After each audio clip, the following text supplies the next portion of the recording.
ദൈവനാമത്തിന് മഹത്വം ഉണ്ടാകട്ടെ. ഈ ജൂലൈ മാസം 12-ാം തീയതി പ്രഭാതത്തിൽ നിങ്ങൾക്കെല്ലാവർക്കും ഞങ്ങളുടെ സ്നേഹവന്ദനം അറിയിക്കുന്നു. അതുപോലെ ഈ ദിവസം ഒരു ശുഭദിനമായി ദൈവം നിങ്ങൾക്ക് തീർക്കട്ടെ എന്ന് പ്രാർത്ഥിക്കുകയും ചെയ്യുന്നു.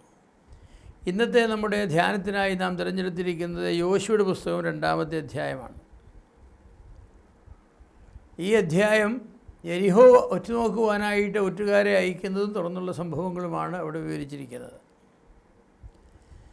യെരിഹോ എന്ന് പറയുന്നത് വളരെ വലിയ മതിലുകൾ, വളരെ ഉയരത്തിലും വളരെ വീതിയിലുമുള്ള മതിലുകളിന്മേൽ വീടുകൾ പണിതിരുന്നു. അത്ര വലിയ വീതിയിൽ ഉറപ്പായി പണിത ഒരു പട്ടണമുള്ള പ്രദേശമാണ്. ആദ്യത്തെ യുദ്ധമാണ് അവർ ചെയ്യാൻ പോകുന്നത്.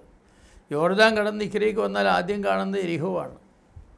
അപ്പോൾ യെരിഹോവിന് മുൻപിൽ ഇസ്രായേൽ മക്കൾ തോൽക്കുമോ ജയിക്കുമോ എന്നുള്ളത് കനാനിലുള്ളതായിരിക്കുന്ന എല്ലാ ജാതികളും നോക്കിക്കാണുകയാണ്. കാരണം അവരുടെ ഇടയിലെ ഏറ്റവും ശക്തമായ രാജ്യമാണ്. ഇന്ന് അമേരിക്കയെ പോലെയാണ്. അമേരിക്കയെ തോൽപ്പിച്ചാൽ പിന്നെ ഏത് രാജ്യത്തെയും തോൽപ്പിക്കാമെന്ന് പറയുന്ന പോലെ എരിഹോവിനെ തോൽപ്പിച്ചാൽ അവർ തോൽപ്പിക്കും. പക്ഷേ എരിഹോ അവരെ തോൽപ്പിച്ചാൽ തീർന്നു അതോടുകൂടെ. അങ്ങനെ ആളുകൾ ഉറ്റുനോക്കുന്ന ഒരു സാഹചര്യമാണ് അവിടെ ഉണ്ടായിരുന്നത്. അപ്പോൾ അവർക്ക് മുൻപിൽ എരിഹോ ഒരു വെല്ലുവിളിയായിട്ട് നിന്നു.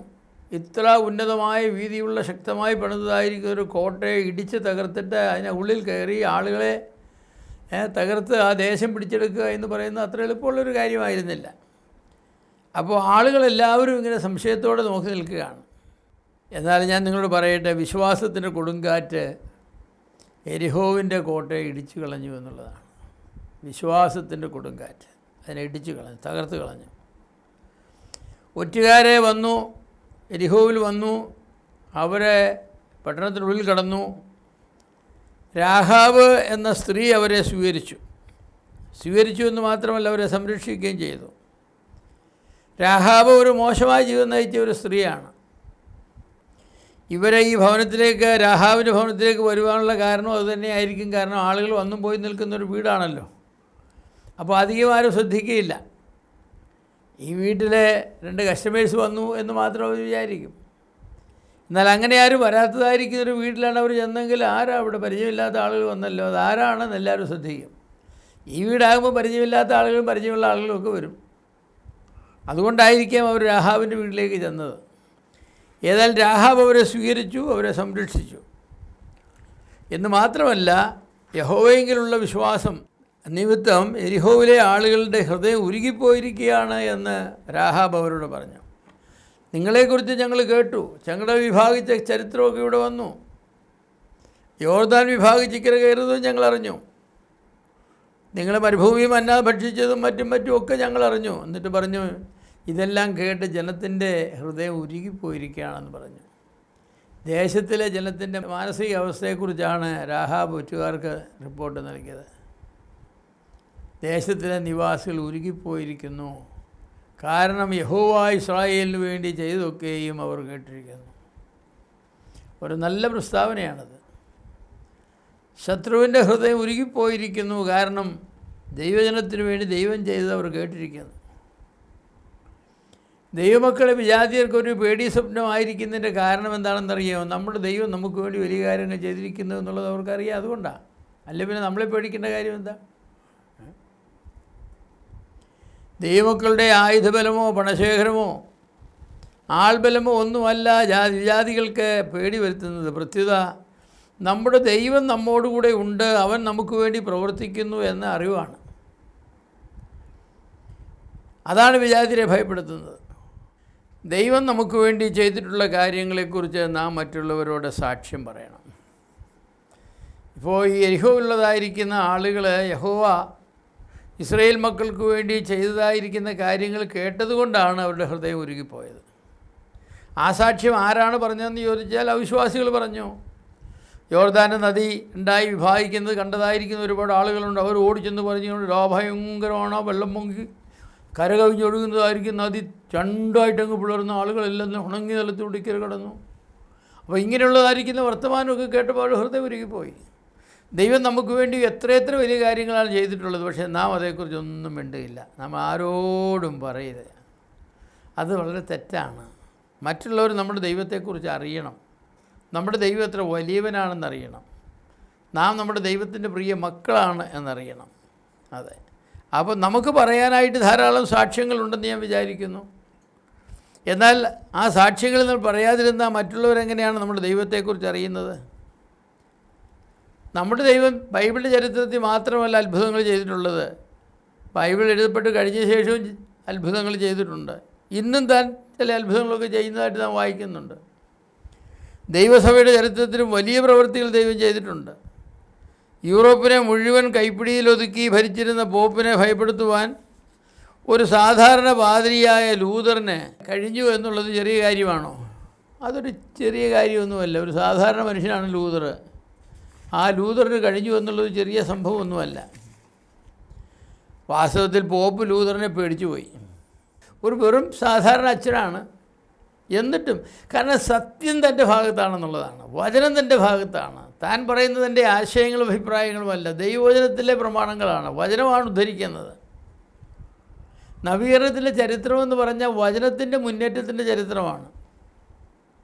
ദൈവം തൻ്റെ ജനത്തിനു വേണ്ടി ചെയ്ത ചരിത്രമാണ് നവീകരണ ചരിത്രമെന്ന് പറയുന്നത്. പഴയ നിയമത്തിൻ്റെ ചരിത്രം അതല്ലേ? ദൈവം ഇസ്രായേലിന് വേണ്ടി ചെയ്ത ചരിത്രമല്ലേ പഴയ നിയമത്തിലുള്ളത്? അന്ധകാരത്തിൽ കഴിഞ്ഞ ആഫ്രിക്കൻ ഭൂഖണ്ഡത്തിൽ വചനത്തിൻ്റെ പ്രകാശം പരത്തിയത് ആയുധശക്തി കൊണ്ടല്ല, വചനത്തിൻ്റെ പ്രസംഗത്താലാണ്. ഈസ്റ്റ് ആഫ്രിക്കയിലേക്ക് ഡേവിഡ് ലിവിങ്സ്റ്റൺ കടന്നുപോയത് ബോംബ് കൊണ്ടും തോക്ക് കൊണ്ടൊന്നുമല്ല. വന്യമൃഗങ്ങൾ രക്ഷപ്പെടുവാനായിട്ട് തൻ്റെ കയ്യിൽ ആയുധങ്ങൾ ഉണ്ടായിരുന്നിരിക്കും. പക്ഷേ താൻ ഒരു മനുഷ്യൻ്റെ നേരെയും തൻ്റെ തോക്ക് ചൂണ്ടിയില്ല. ഇന്ന് ആഫ്രിക്കയിലും സൗത്ത് അമേരിക്കയിലും പല ഏഷ്യൻ രാജ്യങ്ങളിലും സുവിശേഷത്തിൻ്റെ കാഹളം ജയോത്സവമായി മുന്നേറുന്നത് സുവിശേഷത്തിൻ്റെ ശക്തിയാണ്. പല ഇസ്ലാമിക രാജ്യങ്ങളിൽ പോലും യേശുക്രിസ്തുവിൻ്റെ കൊടി ഇന്ന് ഉയർന്നുകൊണ്ടിരിക്കുന്നു. കൊന്നു വളർന്ന മതമല്ല ക്രിസ്തുമതം എന്ന് പറയാറുണ്ട്. അത് ചത്ത് വളരുന്ന മതമാണ്. രക്തസാക്ഷികളുടെ രക്തമാണ് ക്രിസ്തുമതത്തിൻ്റെ വിത്തെന്ന് പറയുന്നത്. ആ സാക്ഷ്യം നാം പറയണം, ആളുകളത് കേൾക്കണം. ആ സാക്ഷ്യം കേട്ടെങ്കിൽ മാത്രമേ അവർ ക്രിസ്തുവിന് കീഴടങ്ങുകയുള്ളൂ. അല്ലെങ്കിൽ അവർ ക്രിസ്തീയ മാർഗത്തെ നല്ല മാർഗമാണെന്ന് പറഞ്ഞ് ഭയന്ന് മാറി നിൽക്കും. എക്കാലത്തും ഭക്തരായ ദൈവജനം യഹോവയുടെ ശക്തി വെളിപ്പെടുത്തുന്ന ആളുകളാണ്. അവരുടെ ജീവിതത്തിൽ വെളിപ്പെട്ടതായിരിക്കുന്ന ശക്തി മതി, അവരനുഭവിച്ചതായിരിക്കുന്ന ദൈവകൃപ മതി, സാക്ഷ്യം മതി, അതിൻ്റെ സാക്ഷ്യം മതി. മറ്റുള്ളവർക്ക് ധാരാളം മതി. നാം പ്രസംഗിക്കുന്ന ക്രിസ്തു കേവലം ആശയത്തിൽ മാത്രം ഉൾക്കൊള്ളുന്ന ഒരു ക്രിസ്തുവല്ല. പഴയ പുതിയ നിയമങ്ങളുടെ ഏടുകളിൽ മാത്രം ഒതുങ്ങിക്കഴിയുന്ന ഒരു ക്രിസ്തുവല്ല. പിന്നെ അവൻ സത്യദൈവമാണ്, ഏകസത്യദൈവമാണ്, പ്രപഞ്ചത്തിൻ്റെ സൃഷ്ടാവാണ്, സകലത്തെ നിയന്ത്രിക്കുന്നവനാണ്, പാപികളെ രക്ഷിക്കുന്നവനാണ്, ആയിരം പാപികളെ രക്ഷിക്കുന്നവനാണ്. ഈ കാര്യം ആളുകളോട് നമ്മൾ പറയണം, ധൈര്യമായിട്ട് പറയണം. അങ്ങനെ പറയുമ്പോൾ നമ്മുടെ ഒരു സാക്ഷ്യം ലോകത്ത് ഉറപ്പിക്കപ്പെടും. ആ സാക്ഷ്യം എന്താണ്? കർത്താവായ യേശു ക്രിസ്തു മതിയായവൻ, പര്യാപ്തൻ.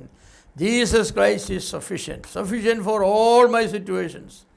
എൻ്റെ ആത്മാവിൻ്റെ രക്ഷയ്ക്ക് മതിയായവൻ, എൻ്റെ ശരീരത്തിൻ്റെ സംരക്ഷണത്തിന് മതിയായവൻ, മറ്റ് നാം ചെയ്യുന്നതായിരിക്കുന്ന ശുശ്രൂഷകൾക്കൊക്കെ മതിയായവനാണ്. അങ്ങനെയുള്ളതായിരിക്കുന്ന യേശു ക്രിസ്തുവിനെ നാം അംഗീകരിച്ച് നമുക്ക് ജീവിക്കേണ്ടത് ആവശ്യമാണ്.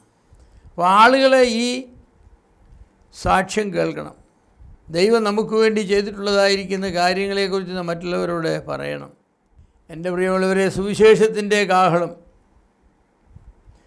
ജയോത്സവമായി മുന്നേറുന്നത് സുവിശേഷത്തിൻ്റെ ശക്തി കൊണ്ടാണ്. പല ഇസ്ലാമിക രാജ്യങ്ങളിൽ പോലും യേശുക്രിസ്തുവിൻ്റെ കൊടി ഉയർന്നുകൊണ്ടിരിക്കുന്നു.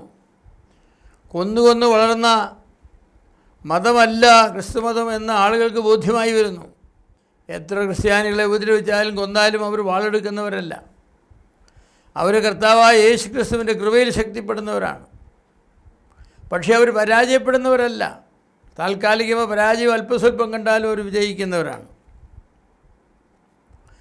ഒന്നുകിൽ നമ്മുടെ സാക്ഷ്യം കേട്ട് ആളുകൾ ക്രിസ്തുവിന് കീഴടങ്ങും, അല്ലെങ്കിൽ അവർ ക്രിസ്തീയ മാർഗത്തെ ഭയപ്പെടും.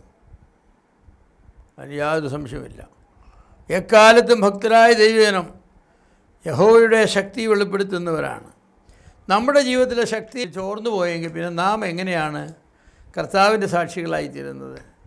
കർത്താവ് തന്നെ പറഞ്ഞില്ലേ, പരിശുദ്ധാത്മാവ് നിങ്ങളുടെ മേൽ വന്നിട്ട് നിങ്ങൾ ശക്തി പ്രാപിച്ചെന്ത് ചെയ്യും? യെരൂശലേമിലും എല്ലാ യഹൂദയിലും ശമര്യയിലും ലോകത്തിൻ്റെ അറ്റത്തോളം എൻ്റെ സാക്ഷികളായിത്തീരുമെന്ന് പറഞ്ഞു. അങ്ങനെ സാക്ഷ്യം വഹിക്കുവാനായിട്ട് ദൈവജനത്തിന് ധൈര്യം തരുന്നു. അവർ മരണത്തെ ഭയപ്പെടുന്നില്ല. എൻ്റെ പ്രിയമുള്ളവരെ, മരണത്തിന് അതിൻ്റെ ഭയമുണ്ടോ എങ്കിലും മരണത്തിൻ്റെ വിഷമുള്ള ഒടിച്ചു കളഞ്ഞതായിരിക്കുന്ന കർത്താവായ യേശു ക്രിസ്തുവിൽ പിടിച്ചിരിക്കുന്ന നമുക്ക് തീർച്ചയായിട്ടും അങ്ങനെയുള്ള ഭയങ്ങളിൽ നിന്ന് നമുക്ക് രക്ഷപ്പെടുവാൻ കഴിയുന്നതാണ്. വലിയവനായ ദൈവം നമ്മെ സഹായിക്കട്ടെ. ദൈവത്തിൻ്റെ നാമം മഹത്വപ്പെടുമാറാകട്ടെ. ആമേൻ.